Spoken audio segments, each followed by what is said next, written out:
اینک کے شیشے صاف کرنا۔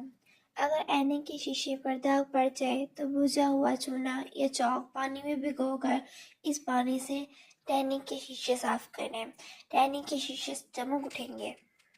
فرنیچر کی صفائی۔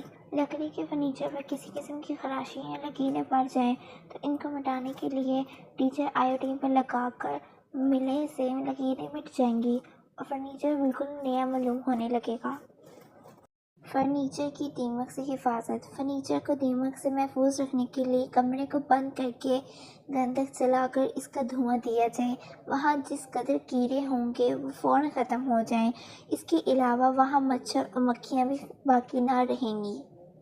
فرنیچر کی پالش کو صاف کرنا۔ پالش کیے ہوئے فرنیچر کو تل کے تیل ساتھ صاف کرنا چاہیے اور بعد میں خشک کپڑے سے اچھی طرح رگڑا جائے۔ اس طریقے سے فرنیچر چمکدار